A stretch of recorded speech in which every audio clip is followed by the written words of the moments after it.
Hola a todos, buenas tardes. Bienvenidos a Espacio Leer, que es la redacción de la revista Leer y un sitio donde hacemos de vez en cuando reuniones tan especiales como la de hoy. Hoy estamos muy honrados de recibir a Amando de Miguel, un señor que ha escrito muchos libros, presentando el último de ellos, o el más reciente, digamos. Don Quijote en la España de la Reina Leticia. Muchos de vosotros ya lo tenéis ya se lo habéis comprado con Mario, o sea que tendréis la oportunidad incluso de ojearlo mientras Eduard, Amando y Carlos hablan del libro. Yo venía hoy para acá y recordaba que la primera presentación de un libro a la que yo asistí fue precisamente un libro de Amando de Miguel. Fue en el año 89 y fue en el Hotel Palace. En aquella época las presentaciones de los libros se hacían en el Palace, un día sí y otro también. Y ese libro era La ambición del César, un libro que Amando escribió con José Luis Gutiérrez, mi tío y editor de esta revista hasta su fallecimiento en 2012. Entonces, bueno, Caprichos del Destino, ya 20 demasiados años después, Amando está aquí en Leer presentando su libro con su editor, Eduard, con Carlos Cuesta y él mismo. Así que, sin más, dejo la palabra a Eduard, que como editor va a hablar del libro, y bueno, después hablará Carlos y por último el autor, Amando. Hola, buenas tardes. Muchas gracias por estar aquí y acompañarnos en esta presentación. Muchas gracias a Espacio Leer, muchas gracias a la gente de la revista Leer. Es un esfuerzo el que hacen ellos por la cultura espectacular y lo hacen muy bien y además lo hacen en un sitio envidiable. La verdad es que estoy muy contento de estar aquí y además también estoy muy contento de estar aquí por darle un libro de Amando de Miguel, que es un libro fantástico del que vais a tener ocasión de que os hable Amando y os hable también Carlos Cuesta. Yo voy a hablar muy poco, solo decir que yo fui un poco responsable de esta historia, en el sentido de que yo no sé si realmente Amando pensaba escribir un Quijote nuevo, ¿no? Pero, y la verdad es que al principio fui un poco reticente, ¿eh? Sí, se hizo lo interesante y costó convencerle, pero yo me iba dando cuenta progresivamente de que, a pesar de que me decían, no, pero el Quijote, pero tú qué, ¿y en cuánto crees que de tiempo crees que lo voy a escribir? Pues yo decía, hombre, pues no sé, en un mes y medio, ¿no? Porque que esto de los libros, ya sabes que hay que hacer mucha promoción, hay que ir a muchos sitios y después, no sé, pues esto era el mes de noviembre, ¿no? Pues en enero tendría que estar acabado. Y bueno, al final dijo que sí y envió un Quijote que era un poco reducido, a mí me pareció que era un Quijote de bolsillo, ¿no? Y hombre, no, que sea un poco tocho, porque un Quijote delgadito, ¿quién se lo va a comprar? Pues no. Y entonces fue cuando nos encontramos en una de las mañanas más deliciosas que yo recuerdo como de trabajo editorial en Barcelona, con Amando de Miguel, que vino también a regañadientes, pero en el fondo lo hace yo sabía que lo hacía para molestarme, y vino y estuvimos hablando casi 6 horas, ¿no? Fueron 6 horas de cosas diversas y sobre todo de qué tenía que hacer ese Quijote del siglo XXI, que viviría en la España de la Reina Leticia, que aparecería en Esquivias, que se relacionaría con Sancho Panza, que ya en vez de ser payés, como era Sancho Panza, pues era un campesino, sería un catedrático de literatura y de instituto. Y bueno, nada, además había una cosa que a mí siempre me ha llamado la atención del Quijote. El Quijote es un libro de cambio de época, ¿no? O sea, es un libro que supone el tránsito seguramente de la literatura caballeresca, de la literatura medieval a la literatura moderna, ¿no? Es una especie de signo, de símbolo, un largo grafismo flaco que atraviesa la Edad Media para avanzar hacia el centro de la modernidad. Y este Quijote de Amando de Miguel, pues un poco igual, ¿no?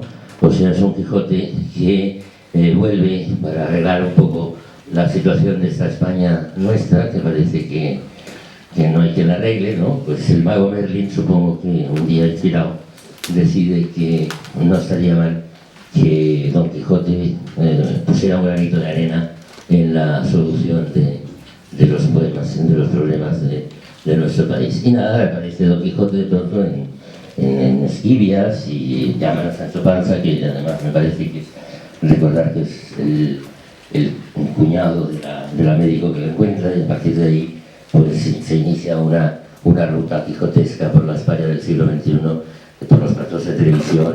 Resulta al final, yo creo, Don Quijote ya pues se enfrenta a un mundo en el cual los niños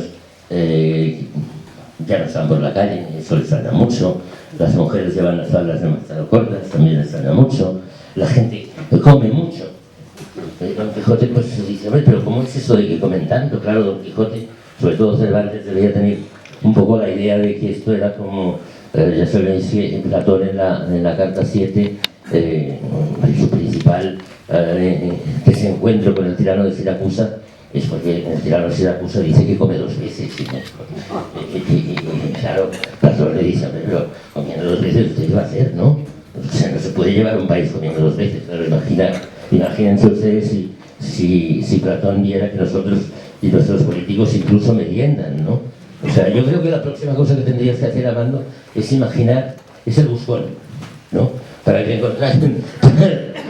nos encontráramos de pronto en toda esta gente tan opulenta que hace los partidos más diversos, extraños, nos los encontráramos allí en el apupilaje del Domine Cabra, ¿no?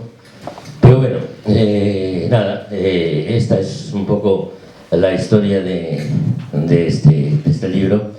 Es un libro fantástico, es un libro además, Armando de Miguel, además une 2 cosas que es muy difícil, que es la capacidad de ser de la mirada sociológica con una extraordinaria capacidad de hacer literatura, ¿no? Y bueno, en este libro pues yo estoy seguro de que ustedes van a disfrutar mucho. Y nada, el año que viene, si funciona como es el aniversario de Platero y yo, ¿no? Pues tenemos que hacer un libro que se llame Burradas, ¿no? Pero que las burradas sean buenas, ¿no? Pues ya sabéis que Juan Ramón en un trozo, con eso termino, en el Platero y yo, que se llama etnografía. En esa etnografía, sentir. Y se leo en un diccionario etnografía, dice Juan Ramón, sentido figurado, debe decirse por descripción irónica del asno. Juan Ramón dice, pobre asno tan bueno, tan noble, Marco Aurelio de los Prados, el hombre que es bueno debieran llamarle asno, si el asno que es malo debieran llamarle hombre.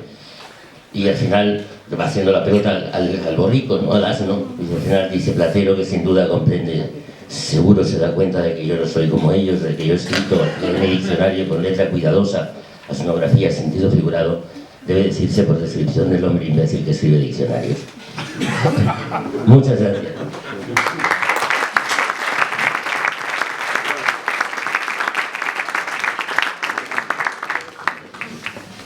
Bueno, pues yo no sé si presentarme como Carlos Cuesta o, ya que soy habitante del libro, presentarme como Carlos Cuesta Arriba. Está bien porque hay gente que me llama Carlos Cuesta Abajo, con lo cual está bien haber empezado por Carlos Cuesta Arriba. El libro, la verdad que es una aproximación, no solamente al Quijote, yo creo que es una aproximación a lo que nos está ocurriendo como sociedad. Amando es sociólogo, Amando es comentarista, es analista político, Amando es escritor, Amando es muchísimas cosas, Amando es amigo además, y Amando es una de esas personas a las cuales cuando la conoces la quieres tener en una tertulia, porque sabe analizar con la suficiente independencia y sabe analizar con la suficiente perspectiva como para ser capaz de escribir un Don Quijote, nada más y nada menos que en la España de la reina Leticia. Yo aparezco por aquí en una tertulia, el Acabose, se llama, que no está en 13 Televisión, está en Televisión 14. En televisión esto de ir hacia atrás no es bueno, ¿eh? O sea, aquí lo bueno es la 1, es la 3, la 5, con lo cual yo creo que ya nos está haciendo un anticipo de lo que va a ser nuestro futuro económico, que vamos a ir cada vez más atrás en el mando, pero bueno, de momento la verdad que gracias a Dios 13 Televisión nos ha permitido convertir eso en un foro donde se explican cosas muy parecidas a las que se explican aquí, y es lo que nos está ocurriendo como sociedad. El pasaje en el cual Don Quijote llega a ese plató de televisión y empieza a no entender absolutamente nada de lo que le dicen unos tertulianos enloquecidos, que cada uno habla de lo suyo, que le importa mucho más el enfrentamiento que él tiene personal y a ver si le piso un callo a este, así yo salgo en la próxima, en vez de a ver si me preocupo de los problemas que realmente tiene España. Yo creo que empieza a ser una radiografía de lo que nos ocurre como país, ¿no? Y eso se va viendo a lo largo de los distintos capítulos. Yo simplemente les voy a leer, bueno, algunas de las cosas. Ahí yo le encontré un pequeño fallo de documentación a Amando, porque dice, los gastos de vestuario, los de Don Quijote, dice, corrieron a cargo de la producción del programa. De eso nada de nada.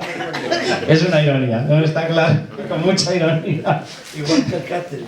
Dice, la idea era que los espectadores adivinaran enseguida que tenían bajo los focos al caballero blanco. La verdad que hay momentos muy, muy divertidos, con personajes que ustedes van a reconocer, con un Graciano reconvertido en Gratiniano, con un Carmelo, que la verdad es que yo creo que absorbe exactamente el mismo tiempo en las páginas de lo que absorbe en la pantalla, etcétera, etcétera. Y la verdad que es una forma de ver lo que nos está ocurriendo en España con humor, que yo creo que nos viene bien. Nosotros, al revés, ¿no? En el programa yo creo que hay veces que resulta difícil reírse. Intentamos hacer que sea lo más llevadero posible, pero la verdad que la situación no es que sea cómica, realmente lo que es en muchas ocasiones preocupante.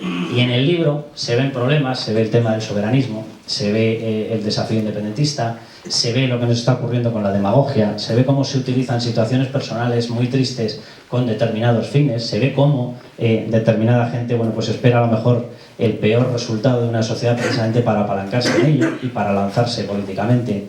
Se ve cómo los platós al final, y es verdad, se han convertido en una especie de filtro para la democracia, que yo no sé si es bueno. Si lo utilizas bien, evidentemente es bueno. Si los utilizas como una mecánica de discriminar aquello que no quieres que se vea, no es bueno, porque lo que estás es limitando la información necesaria en toda democracia. Una democracia es un régimen de opinión pública. Si tú marginas una opinión pública y primas otro, no estás permitiendo que la gente acceda a todos los puntos de vista. Por mucho que luego vistas un plató metiendo ahí a más gente o a menos y parezca que estás dando la apariencia de neutralidad, ¿no? Que nunca existe.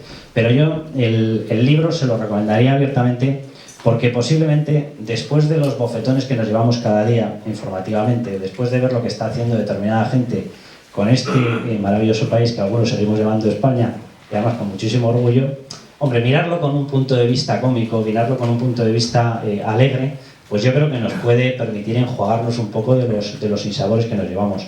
Amando, la verdad que yo, desde que empecé a meterlo en la tertulia, lo he querido tener cerca, porque es complicado tener a determinadas personas que sean capaces de hacerte un análisis desde unos principios, lo digo abiertamente, liberales conservadores, que yo creo que compartimos, pero hacerlo con la capacidad de separación suficiente del panorama político como para tener la independencia de criticar lo ajeno y criticar lo propio. Cosa que yo creo que puede ser en estos momentos el mejor salvoconducto para presentar algo, ya sea un programa, ya sea directamente un libro. Y este libro lo tiene. Este libro permite ver determinados problemas no solamente con la crítica ajena, sino también insinuando, lógicamente, porque es un libro para reírse y además es un libro que lo lees directamente de una sentada. Pero es un libro en el que puedes ver perfectamente que algo nos ha pasado también a los del otro lado para que esto haya llegado a ocurrir, ¿no? Esto no es solamente lo que nos está pasando en España, no exclusivamente es un desafío separatista de unos señores que tal, no únicamente es un desafío populista de otros señores que tal. Hombre, esos señores, para encontrar una vía de entrada, para encontrar una gatera, han tenido que encontrar determinados fallos en quienes defendíamos otro tipo de principios, o mejor dicho, los principios desde mi punto de vista. Y eso en el libro también se retrata. Cómo posiblemente muchos nos hemos engolado, cómo posiblemente muchos nos hemos convertido en ombligueros máximos, cómo nos hemos preocupado de cosas que no nos teníamos que preocupar y a lo mejor nos hemos olvidado de determinadas cuestiones absolutamente importantes para la convivencia. Porque yo estoy convencido de que al final la única fotografía que muchos queremos para España, y que es la única posible, es una España en la cual unos puedan pensar una cosa y otros puedan pensar otra. El problema es que en estos momentos hay muchas supuestas ideologías que no lo son en marcha que no quieren permitirlo. O sea, realmente lo que quieren es una imposición de determinada visión y punto.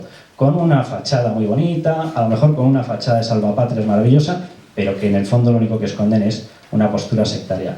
Este libro desde luego no la tiene. Este libro te permite ir repasando problemas de actualidad, reírte, te permite ir viendo escenas que se han convertido en el día a día, te permite ver cómo al final se ha convertido todo posiblemente en una especie de maquinaria mediática. El que no tiene un medio para salir no existe, el que no tiene un medio donde lanzar determinado posicionamiento, su posicionamiento, sus principios desaparecen, y cómo en estos momentos no hay molinos. En estos momentos lo que hay es cadenas muy potentes, lo que hay es maquinarias muy potentes que han decidido determinado rumbo. A lo mejor ese no es el rumbo que quiere la población, o a lo mejor la población se cree que ese es el rumbo incluso que quiere, precisamente porque lo único que ve como posible es eso.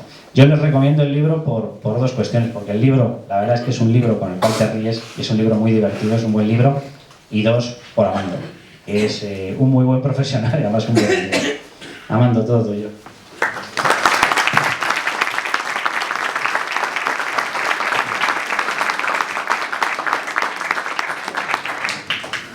Bueno, más o menos ya con lo que habéis oído os imagináis lo que es el libro. Voy a dar mi versión auténtica, claro, porque soy el autor. El autor y no el editor. El editor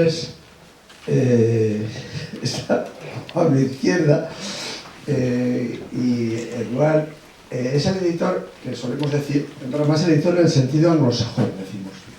Editor como en América, porque en Estados Unidos los editores te aconsejan, te estimulan, te corrigen, en fin, y aquí los editores normalmente pues no hacen nada. Pero no es una palabra inglesa como la gente cree, es una palabra latina, ¿eh? Y aquí tenemos a Horatius, que es un latinista, y no me dejará mentir si digo que editor es una palabra latina que quiere decir el que pare algo, el que da a luz algo, el partero de algo que está saliendo, ¿sí o no?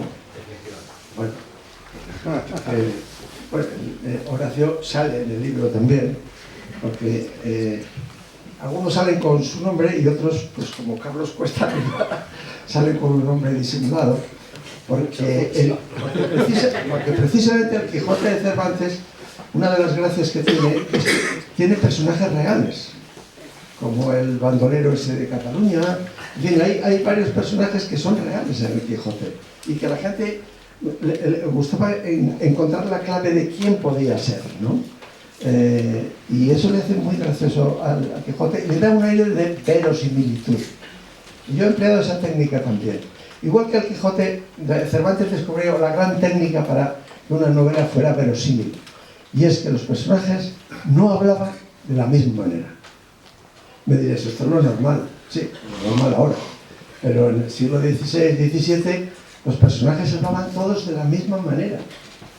Y no solamente Sancho habla de distinta forma que Don Quijote, no, es que Sancho, según avanza la novela, va hablando de forma distinta.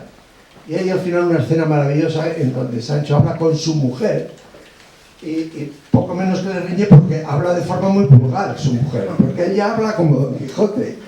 Y su mujer dice refranes y le dice su marido, pero ¿por qué dices tantos refranes? ¿No? Y al final Don Quijote termina hablando un poco como Sancho, con refranes, por ejemplo. Me parece que la última frase de Don Quijote es, cuando se está muriendo, es, ¿cómo es? Ya los pájaros, ¿no? Los nidos de antaño. Ya los pájaros Los nidos de antaño no hay pájaros.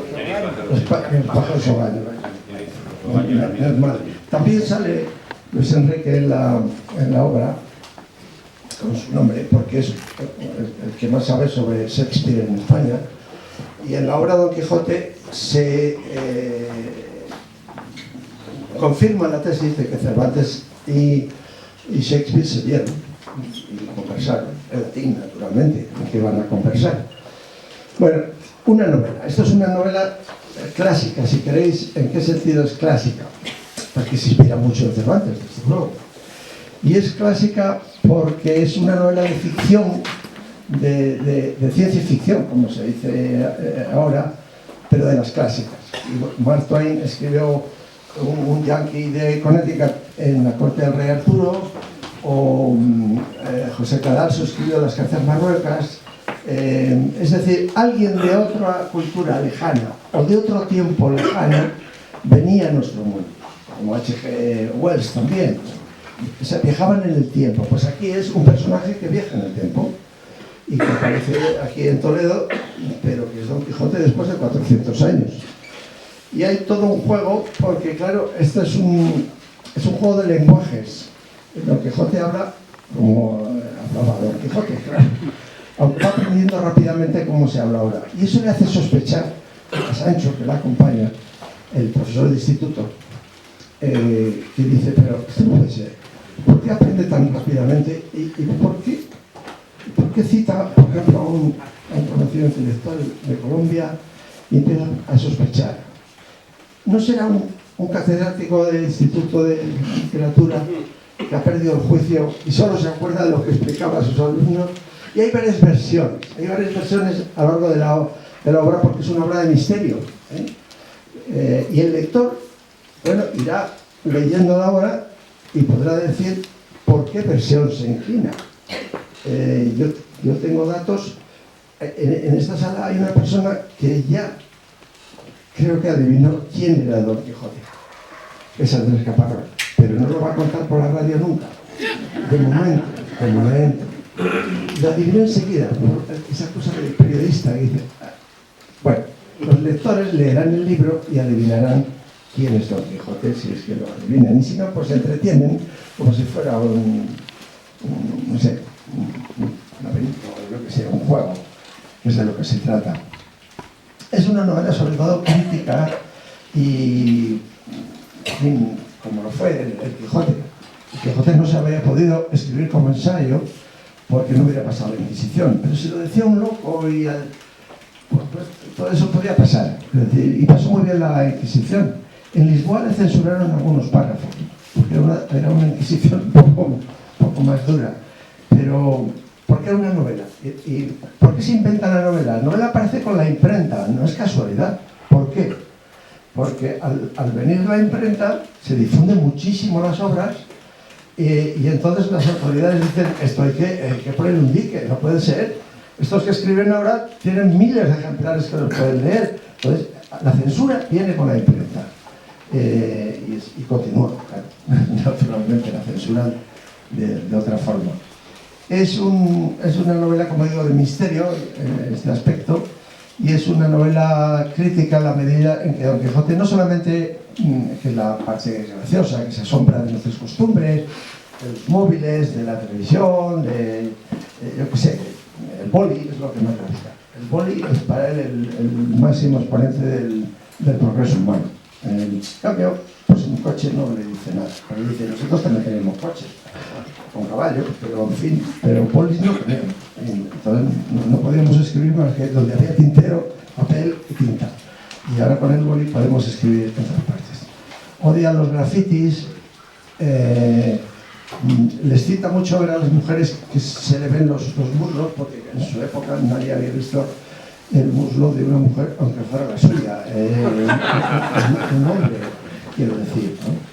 Y es en verano, sucede en verano de este año, el año 2016, en Toledo, en Esquivias y en Madrid y en Barcelona. Barcelona tiene una reunión con los imanes,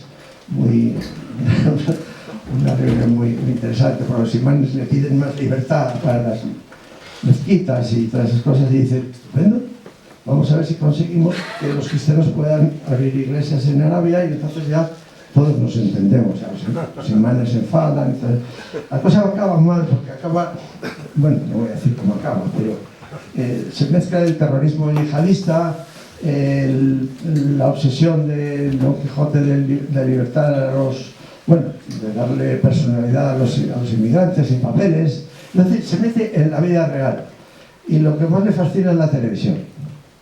Él participa en varios programas de televisión, no solamente en el de Carlos Cuesta Arriba, en donde aparecen todos los contertulios con nombres imaginarios, pero enseguida van a descubrir porque Gratiñano dice Mamandúrira, por ejemplo, y solo hay uno que dice Mamandúrira, que es Graciano, ¿no? Pero bueno, eso está hecho con un gran salis, quiero decir, sin acritud, como se decía antes, ¿no? Y ahí está la novela. No voy a contar los incidentes, está redactada pues que sería bien. Al final tiene un catálogo de una especie de diccionario, un glosario, porque hay que explicar las palabras antiguas y las palabras de ahora, que tampoco están en el diccionario. Es decir, el diccionario no tiene ni las palabras de antes ni las palabras de ahora que no han llegado todavía. Y eso le sirve también a Don Quijote, por ejemplo, a él le encanta que dice, por ejemplo, ¿cómo se han conservado las costumbres sanas? La gente dice vale, por ejemplo, dice, que como decía Cicerón, los latinos, que terminaban siempre sus cartas diciendo vale. El Quijote termina con esa palabra. El Quijote de Cervantes termina vale. Y él está encantado. Le dice, pues, perdone, pero no tiene nada que ver con Cicerón, ni con el latín, ni con nada. Es una muletilla que dice la gente. Y él se asombra de los teléfonos móviles, porque dice, ¿y qué hace todo el mundo mirando los espejuelos que llaman? Están mirando los espejuelos. ¿Qué ven ahí? Es algo mágico. Él cree que hay algo mágico en los espejuelos, porque estamos concentrados, como hipnotizados, mirando los espejuelos. Hay muchas cosas, pero no voy a entretenerme en esto, ¿no? Que realmente nos hemos reunido aquí, los amigos, para gozar de este acto, que es un homenaje múltiple. Por cierto, es un homenaje, no un mujeraje. No, pero voy a razonarlo, en un momento. Voy a razonarlo. Hombre de homenaje no quiere decir hombre, quiere decir vasallo. Es decir, homenaje viene de la actitud de los vasallos que homenajeaban a sus señores, les daban tributo, por ejemplo, en fin, es una relación de vasallaje. No tiene nada que ver con nombre, con varón y mujer. Por eso solo los analfabetos pueden decir que homenaje hay que transformarlo en mujeraje. No, esto es un homenaje de verdad. Un homenaje múltiple, como digo. Por ejemplo, pues podríamos aprovechar que hoy San Patricio, que siempre es una gran fiesta, ¿no? Ya en todo el mundo. Un inglés que civilizó a los bárbaros irlandeses a cintazos, vamos, en fin. Y otro inglés, Shakespeare, pues murió más o menos hace 400 años, igual que Cervantes. No el mismo día, como solía decirse, aquí está José Enrique, que lo ha documentado. Pero bueno, más o menos murieron hace 400 años con las mismas fechas y se vieron además en Valladolid, y hay testimonios que lo certifican, y viene Don Quijote a certificarlo. Él como conoce mucho el siglo XVII y Cervantes, pues claro, le hacen una especie de encerrona, una tertulia con cervantistas, a ver si le cogen.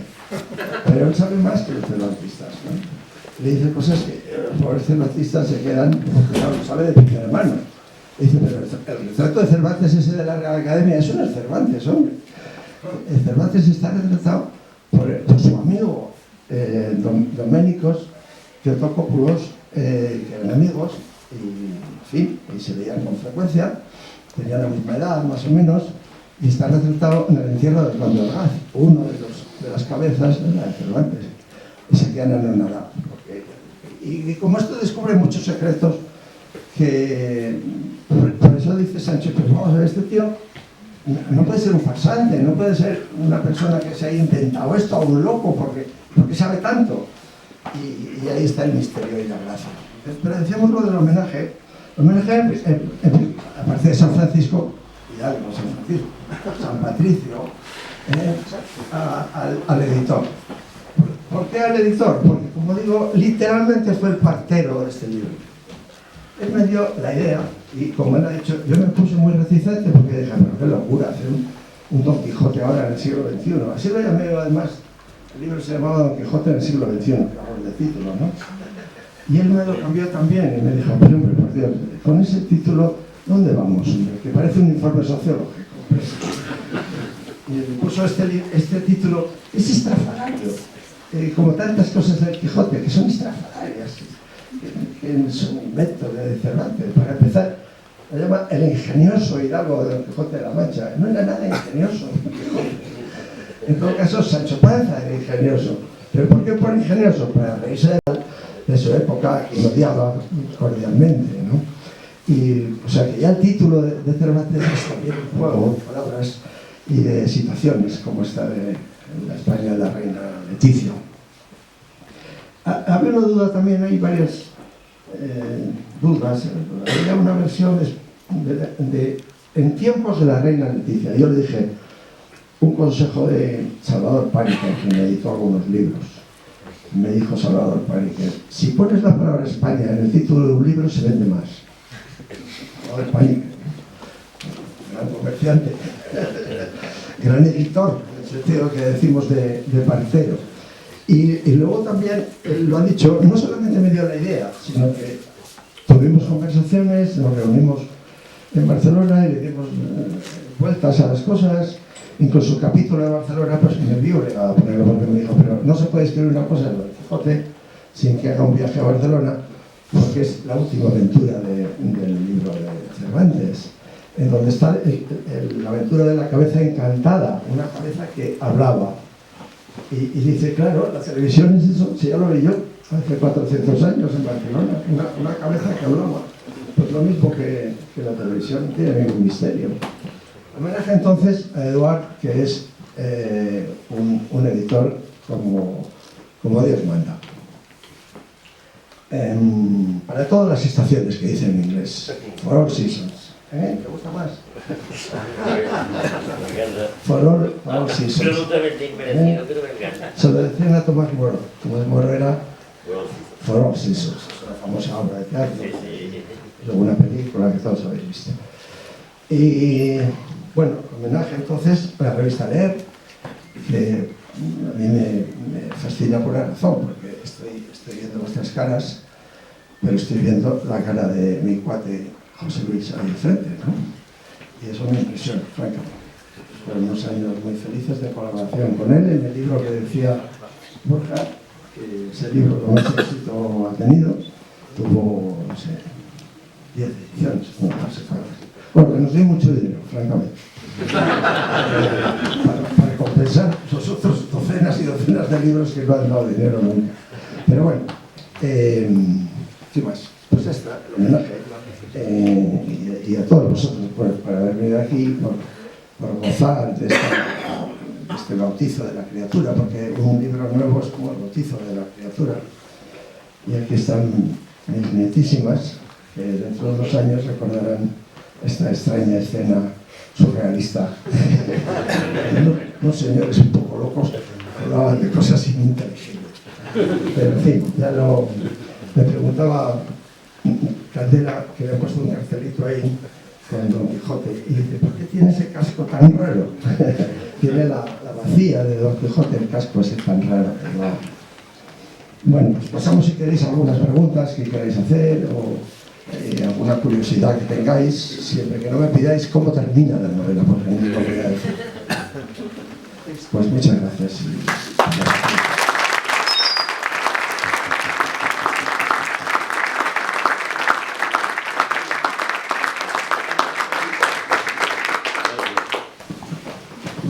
A ver, ¿alguna pregunta?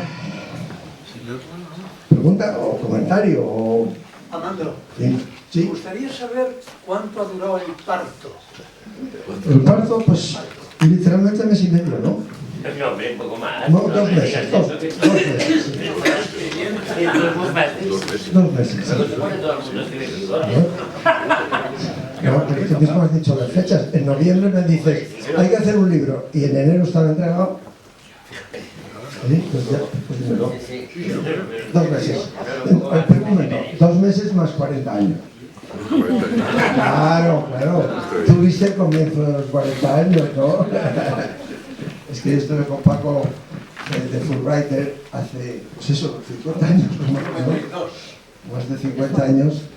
Fuimos Fulbrighters en una beca muy prestigiosa en Estados Unidos. Y bueno, estamos muy bien, aprendimos mucho. Hicimos una inversión y se la devolvimos al país que nos había dado la beca, ¿no? Porque la beca estaba pagada por un inmigrante español, muy curioso, ¿eh?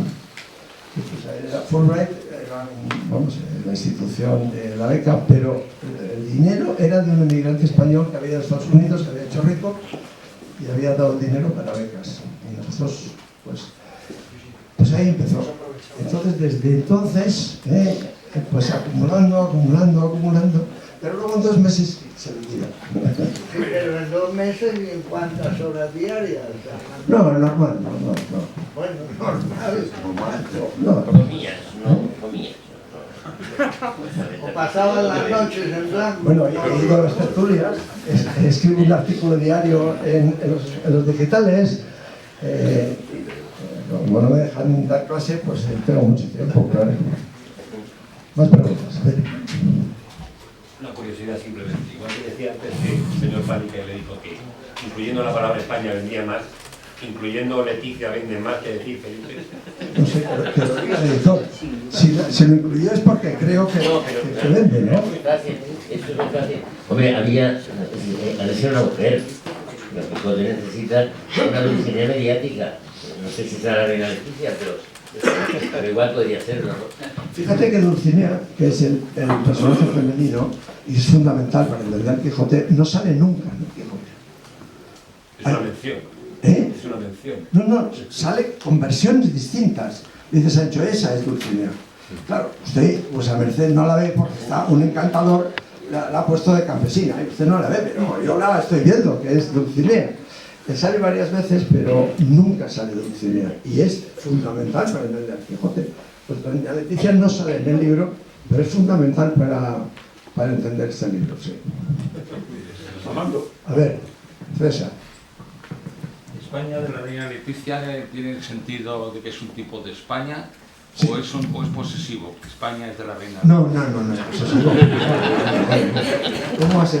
Oye, la España de Felipe II, No, solo para que... la España de Felipe II que tú estudias, no era propiedad de Felipe II, ¿no? La España de los Reyes Católicos era la España de...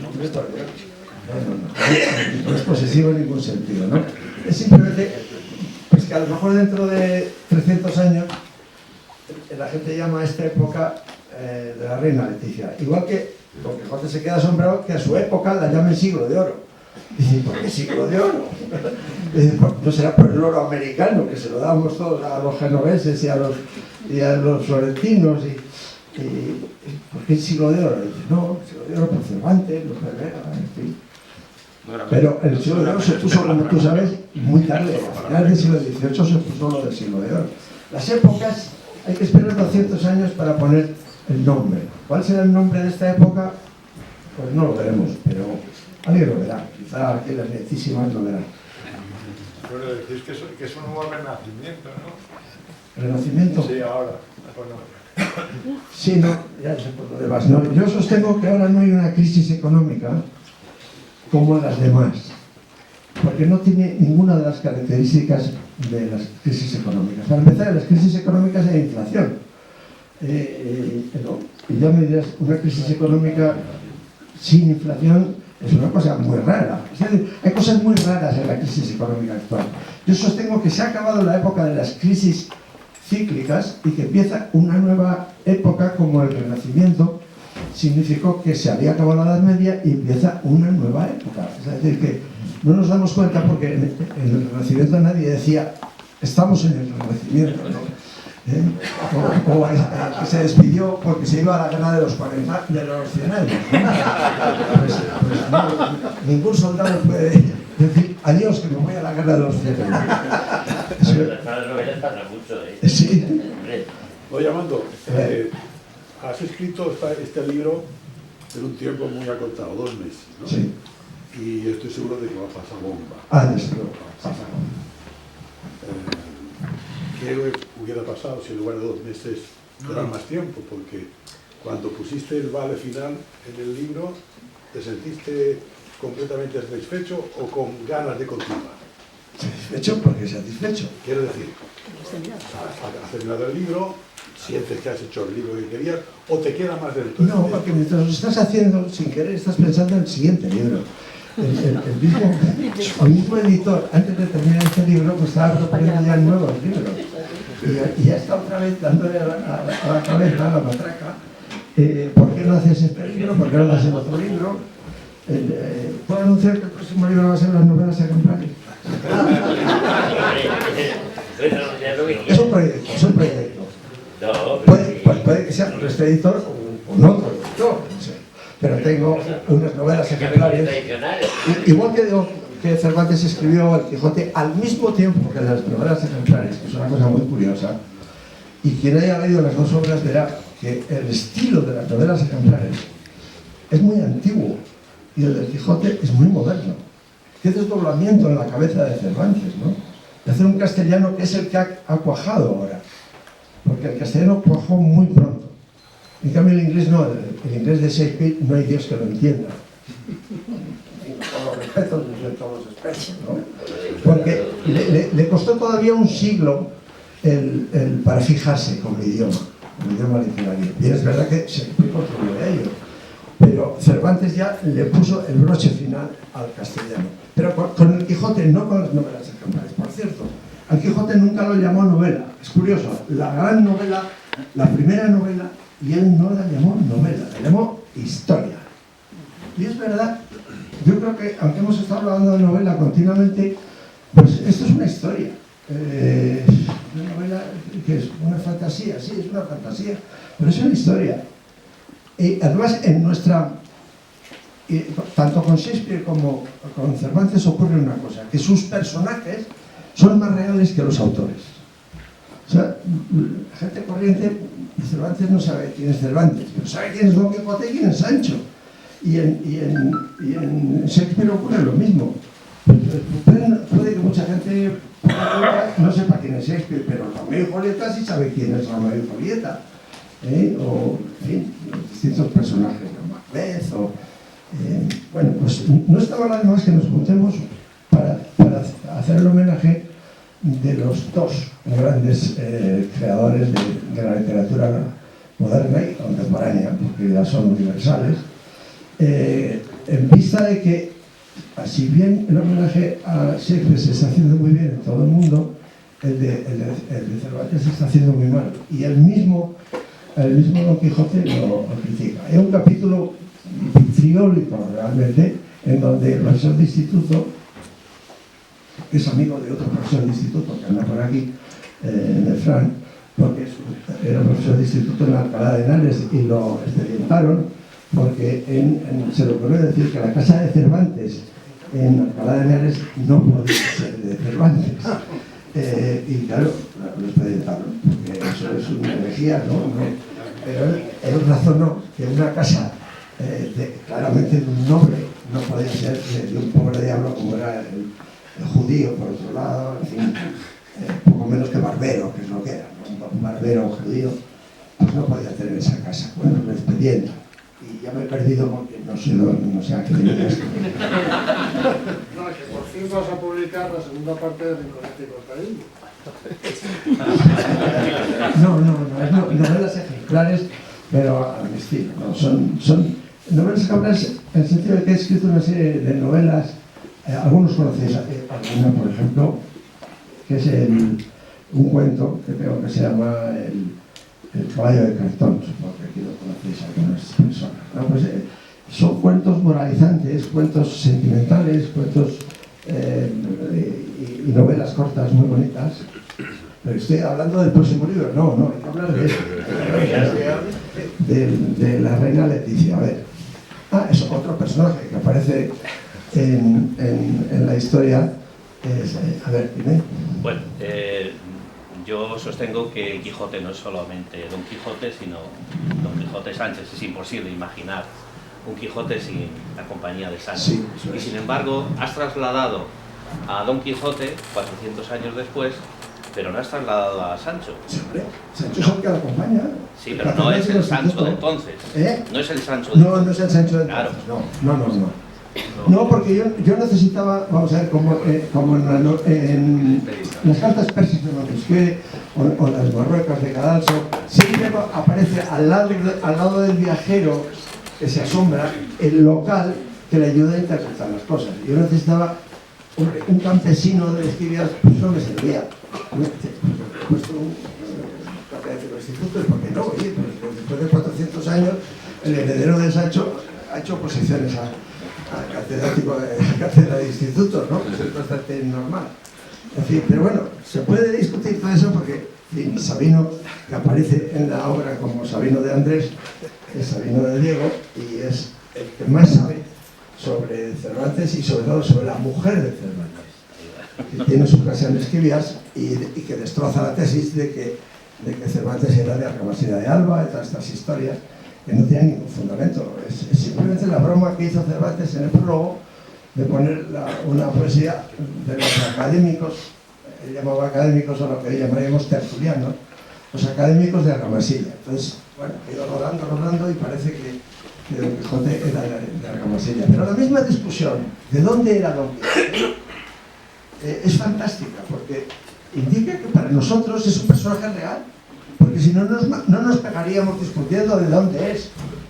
No es un ente de ficción, pues no. Para los españoles no es un ente de ficción. Don Quijote es real y tiene que haber sido de este pueblo o del otro pueblo. Cervantes lo ocultó, de cuyo nombre no quiero acordarme, y ahí lo dejó, ¿no? No dijo de qué pueblo era ni de qué fecha. No hay ninguna fecha en el Quijote, quiero recordar, porque eso es otra técnica también, ¿no? Pues, cuando hace el escrutinio de los libros, que hace un escrutinio de algunos libros que están editados sí, en una fecha determinada, es la única pista que... Sí, es una pista, pero él no lo dice. No lo dice. La pista, como se sabe la fecha de edición de los libros y se queman esos libros, claro, entonces la gente ha dicho, bueno, pues tiene que ser hasta esa fecha, ¿no? Pero bueno, estas son especulaciones de los bibliófilos y todos estos, ¿no? ¿Más preguntas? Voy a meterlo más tarde. Sí, no, por Dios. Con Gratiñano Pato y con Carmelo Carrasca. Sí, sí. Recuerdos a Carmelo Carrasca, así nomás. Sí. Bueno, el domingo estaré yo con Carlos Cuesta Arriba. Cébalo viene, hay que aprovechar las cuñas, que tenemos resintonizaciones este fin de semana. Tú déjame caer. O sea, ya le pueden dar al aparato que tiene. Exacto, hay que resintonizar. El 7. A ver, más preguntas. Una crítica para un autor. ¿Te sientes identificado con el personaje? Pero una de las críticas que me han hecho, mi hijo Iñaki, por ejemplo, que me ha ayudado mucho en el libro también, en la parte técnica y no solamente en la técnica, siempre me ha dicho, uno de tus defectos es que te identificas con todos los personajes que escribes. Eso indica lo poco profesional que son. Y es verdad, en todo lo que he escrito en las novelas ejemplares se verá. ¿Por qué? Porque mi modelo no es Cervantes, por ejemplo, hablando ahora de Cervantes. Mi modelo es Unamuno. Y en las novelas de Unamuno es facilísimo saber que él se identifica con los personajes. ¿Por qué? Porque él hace una novela intelectual, que se llama una novela... Él la llamó Nibola, además. Es decir, para indicar que no era novela, era Nibola, una cosa que se había inventado él. Pues yo estoy más cerca de ese invento de Unamuno y reconozco ese defecto, pues puesto que yo de formación no soy novelista. O sea que esto es como si dijéramos mi hobby. Yo me dedico a hacer endiosos tomos de sociología con números y gráficas. Y me dedico a hacer otra cosa, ¿no? Lo que pasa es que como ahora me han jubilado, pues... Pero eso es mucho más aburrido. Pues no. Inventarse el Quijote. ¿Qué es más aburrido que? No, que va, no, ¿qué dices? El número no es más que una condensación de la palabra. Entonces, el número es la belleza máxima que puede haber de la palabra, ¿no? Pero esto no se queda muy lejos, ¿no? Yo soy muy pitagórico. A ver, más.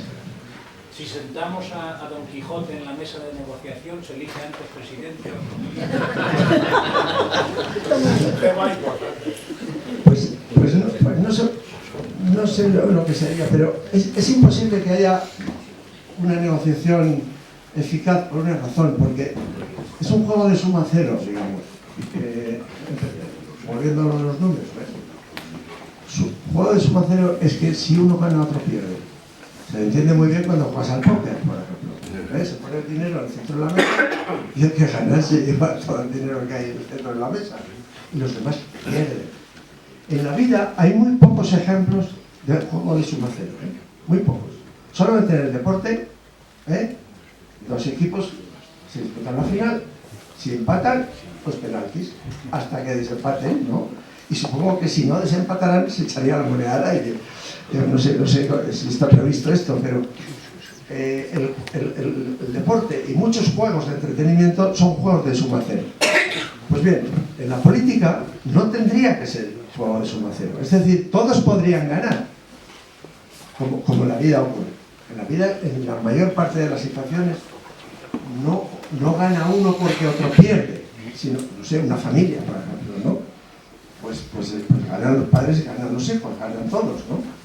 A no ser que haya un padre réprobo o un hijo réprobo, que también los hay. Pero en general, en la vida, hay juegos de suma positiva, que se dice, en que todos podemos ganar. Pues bien, se está planteando las negociaciones en este momento como si fuera un juego de suma cero. Entonces, como solo hay un cargo de jefe de gobierno y hay 4 que quieren ser jefes de gobierno, no podrán nunca resolverse ese enigma. Será imposible, a no ser que cambie su esquema de que tienen que pasar a un juego de suma positiva. Y ahí es donde se ve que los números nos ayudan a las palabras. ¿Me parece? Más. ¿De dónde se deduce que el presidente debería ser Don Quijote? No. Tiene que ser uno de los 4, pero con la condición de que los otros 3 acepten de que eso es para ganar todos. Eso en la política como en la vida, cuando haces una empresa, cuando haces cualquier actividad, pues no sé, la tuya, pues es que si se planteara tu actividad profesional como que los que colaboran contigo es para que pierdas tú, pues no habría ninguna actividad profesional, ¿no te parece?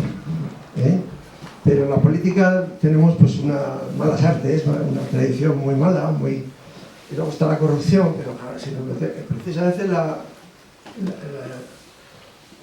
tertulia del domingo va a versar sobre la corrupción, la de Carlos Cuesta Arriba, no sé lo que voy a decir. Yo voy a interpretar la corrupción de una forma muy extraña, porque yo la entiendo perfectamente, la corrupción. Perfectamente. Es decir, tal y como está montado el sistema en España, tiene que haber corrupción. ¿Por qué tiene que haber corrupción? Porque, vamos a ver, en la política la gente lo que quiere es mandar. Y mandar significa repartir con dinero público favores, ¿no? Nombramientos. ¿Qué ocurre con el famoso estado de bienestar, que es el que tenemos? Que a medida que ha pasado el tiempo, desde hace 80 años, cada vez el producto público es mayor, crece. ¿Por qué crece?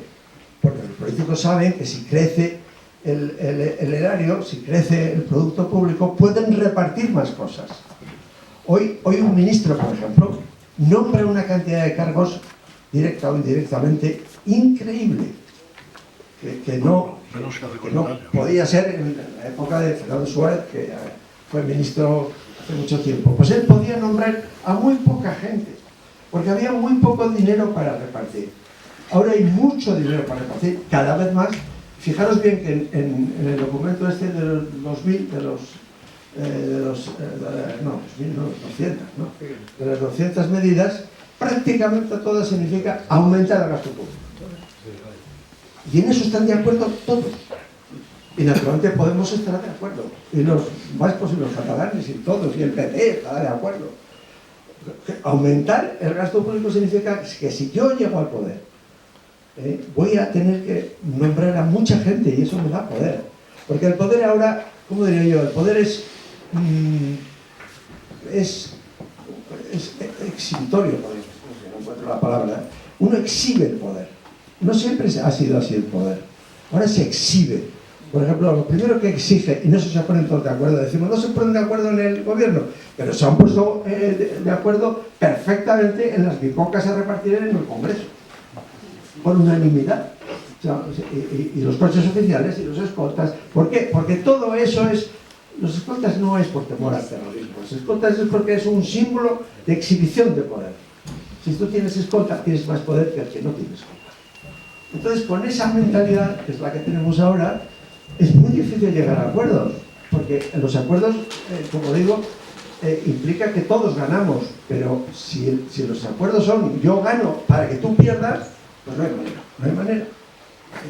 Y no hay nadie que se atreva ahora a decir yo quiero un Estado en que gaste mucho menos, que gaste la mitad, pero algo así como la mitad. No ya las diputaciones, eso es una gota de agua, sobre todo porque proponen el fin de las diputaciones sin juntar los municipios.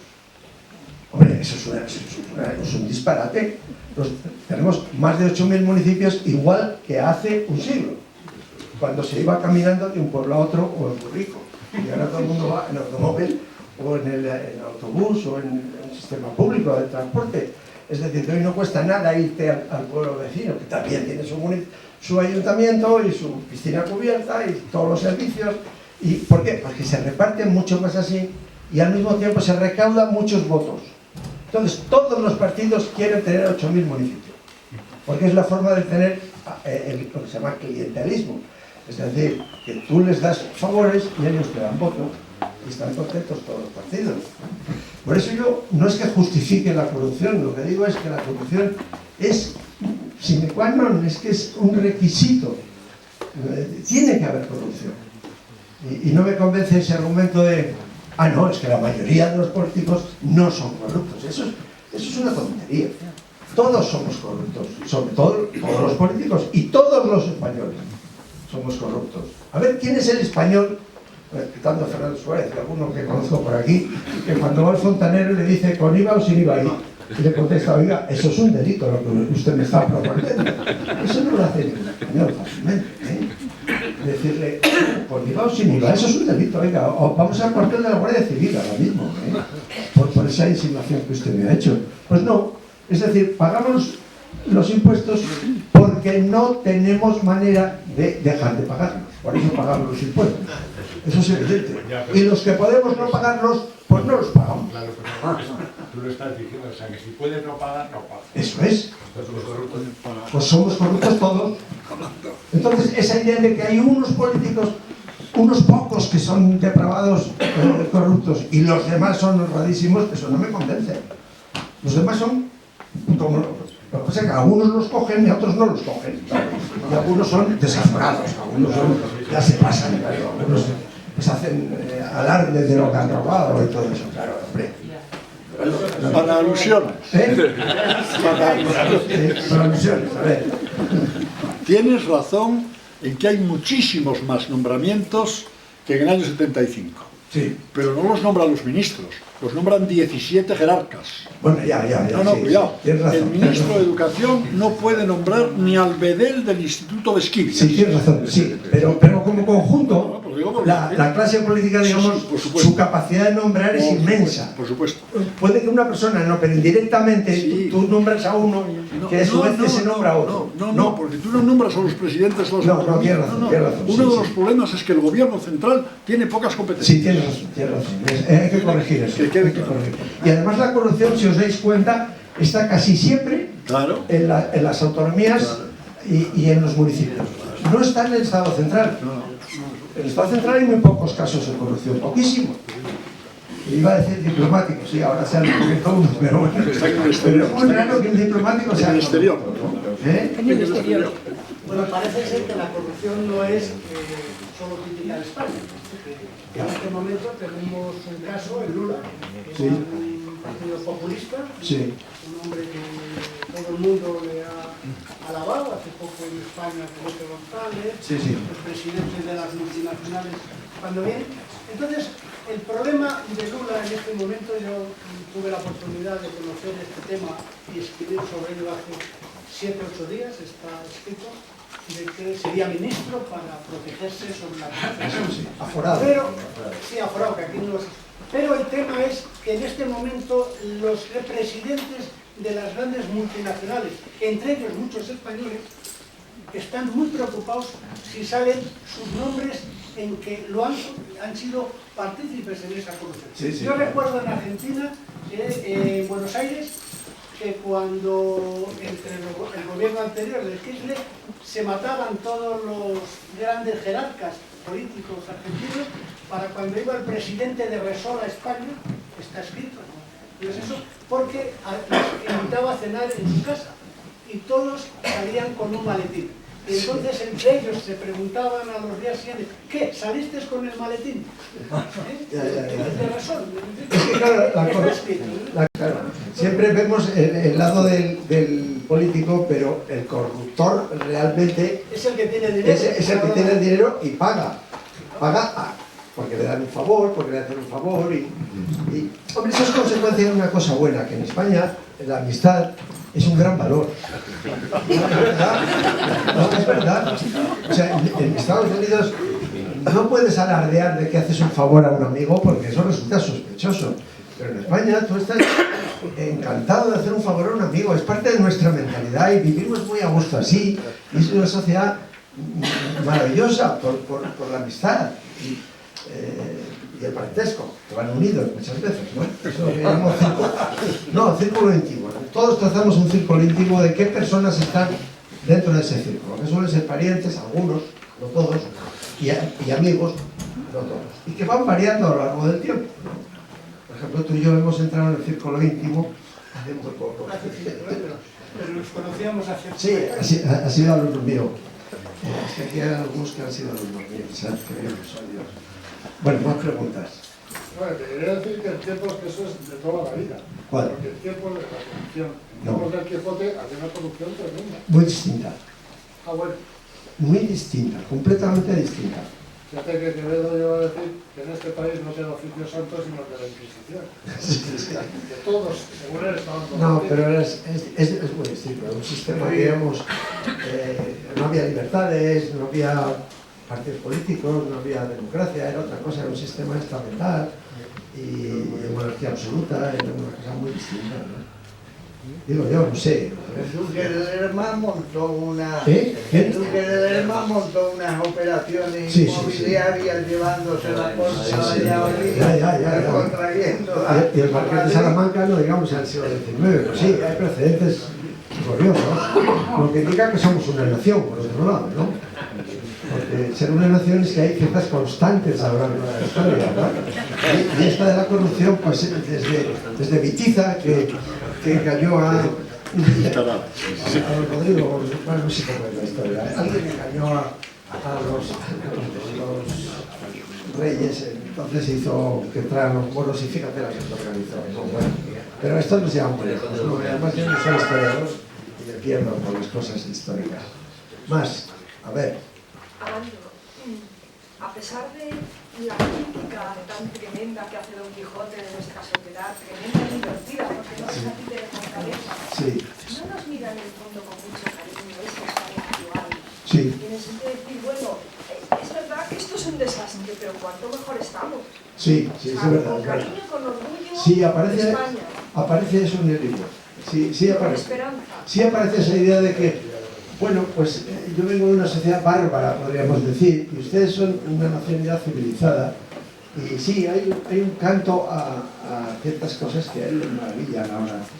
En fin, Palomas, que es otro personaje que sale en la novela. Pues no, el nombre supuesto porque es juez. Y tiene que tener nombre supuesto siempre. Esos son los personajes más entrañables y más sentimentales de la novela, porque hay incluso cosas sentimentales y pues para todos los gustos, ¿no? Y Paloma, que se llama Almudena. Es fácil de evitar, ¿eh? Bueno, estos son, que no salga de aquí, ¿eh? Estos son secretos, esto no puede salir de aquí. Bueno, ¿alguna pregunta más? ¿Lo tenéis todo claro? Pues se trata de gozar en este libro, después de todo es el mejor regalo del Día del Padre, hombre. No andáis buscando un regalo. Ahora toca al padre. La madre es todo el año. La madre es todo el año. Al padre le han dejado solo un día. Pero la madre es todo el año. Bueno, muchas gracias por...